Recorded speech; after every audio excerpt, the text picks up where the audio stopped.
유니티 프로젝트를 진행하다 보면 몇몇 분들이 이런 욕심이 날 때가 있다.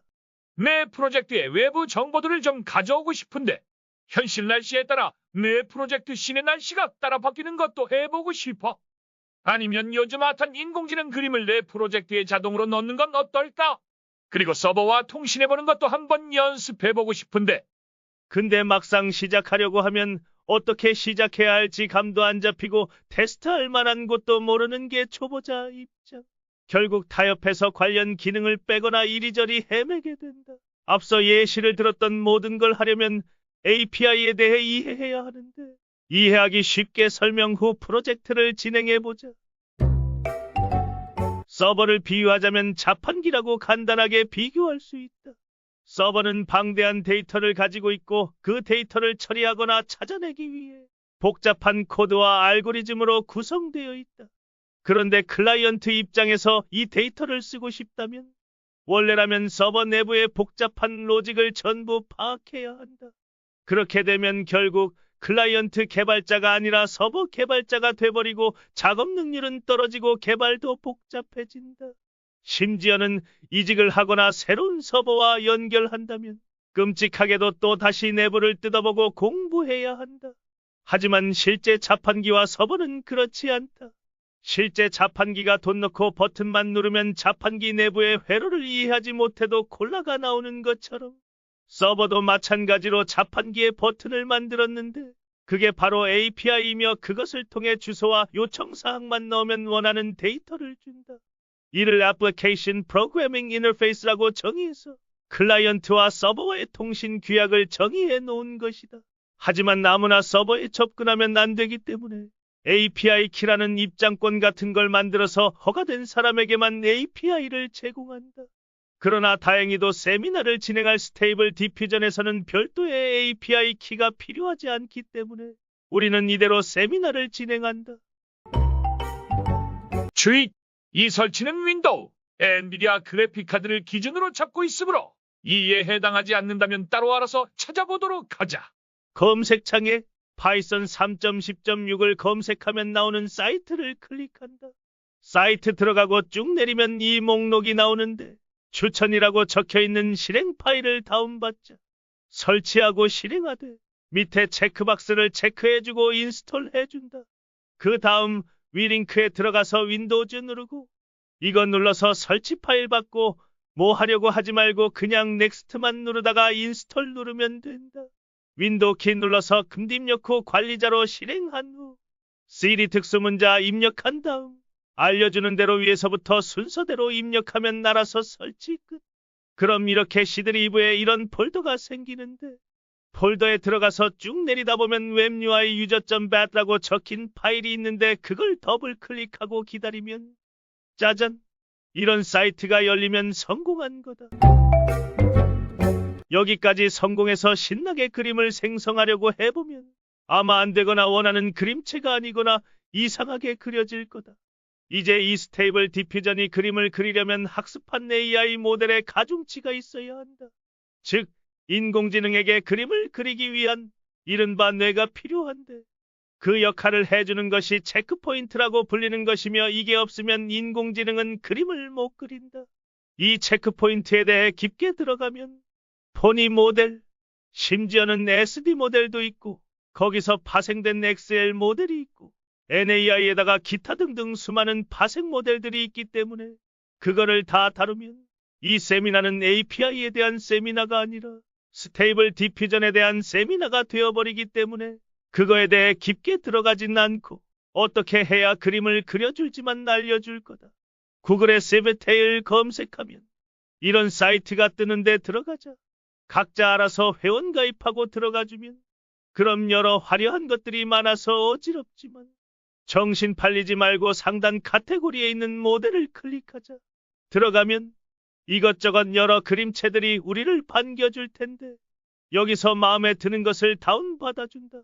그 다음 스테이블 디퓨전 폴더에 찾아가서 모델 폴더, 스테이블 디퓨전 폴더에 들어간 후 그 폴더 내부에 다운받은 폴더를 바로 저장해주거나 넣어주면 끝난다. 스테이블 디퓨전을 실행하고 나온 페이지 왼쪽 상단 체크포인트 표시에 그대가 다운받았던 이름의 모델이 있다면 완벽히 적용한 거고 성공한 거다. 이제야 우리는 스테이블 디퓨전을 실행할 수 있는 환경 설정이 끝난 거다. 스테이블 디퓨전 API를 이용해 뭔가를 해보기 전에 지금부터 스테이블 디퓨전을 활용하는 방법을 알아보자.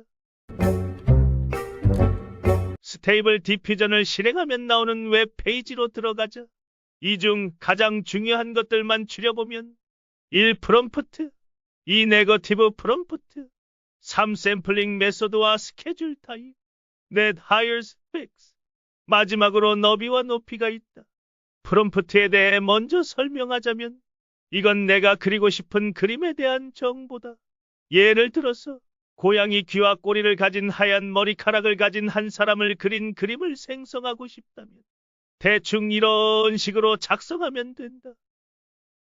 이러한 키워드에 대한 정보는 스테이블 디퓨전이 단부르라는 사이트에서 학습을 했기 때문에 그 사이트의 태그를 찾아보면 내가 원하는 그림을 만들 수 있다. 네거티브 프롬프트는 반대다. 그리기 싫은 정보를 넣는 거다. 예를 들어서 흐릿하게 나오는 게 싫다면 네거티브 프롬프트에 blurry를 적어주면 된다. 아니면 생성된 이미지가 내 의도와 다르게 어려 보이게 나온다거나 하는 것도 마찬가지로 네거티브 프롬프트에 적어주면 된다. 이제 가장 종류가 많고 설명할 것도 많은 샘플링 메소드와 스케줄에 대해서 설명을 해드릴게요. 이게 어려운 건 아닌데 종류가 한두 가지가 아니다 보니까 전부 다 다루긴 좀 어렵고, 샘플링 메소드랑 스케줄이 어떤 역할을 하고 어떤 차이점이 있는지 설명해 드릴게요. 스테이블 디퓨전이 그림을 생성하는 방식을 조금 이해할 필요가 있는데, 스테이블 디퓨전의 첫 이미지는 완전한 노이즈 이미지에서 시작을 하는데, 여기서 잡음 예측기라는 게 있어요. 거기서 프롬프트를 바탕으로 점진적으로 여러 단계를 반복을 해서 제가 원하는, 그러니까 이제 프롬프트를 넣었던 이미지로 복원을 해내요. 여기서 이 샘플링 메소드는 어떻게 복원시킬지에 대한 그런 내용이라서 어떤 샘플러를 쓰냐에 따라서 이미지 스타일과 디테일에 큰 영향을 주는데, 네, 지금 두 사진을 보면 같은 프롬프트인데도 불구하고 좀 느낌이 좀 다르죠? 네, 그래서 조금 영향이 큽니다. 그럼 어떤 샘플러를 써야 돼요? 라고 이제 질문하실 수 있는데, 그거는 이제 이 GPT 대답 참고하시면 될 것 같고요. 스케줄도 그림에 영향을 줍니다. 일단 아까 설명했던 노이즈 제거 단계마다 사용할 노이즈의 세기를 조절하는 규칙이자 함수예요. 샘플링은 아까 설명했듯이 수십 가지, 수백 가지 단계를 거쳐서 점진적으로 노이즈를 제거를 하는데, 어떤 규칙으로 노이즈를 줄이느냐에 따라서 당연히 이미지의 품질과 스타일, 안정성이 달라져요. 이 두 사진을 비교해 보면 어느 정도 차이가 느껴지지 않으신가요? 그런데 기본적으로 설정되어 있는 오토매틱으로 그냥 놔두면 샘플링 메소드에 설정된 스케줄대로 알아서 되기 때문에, 난 이걸 잘 모르겠다, 이렇게 굳이 찾기 싫다 하면은 그냥 놔두시는 것도 한 가지 방법일 것 같습니다.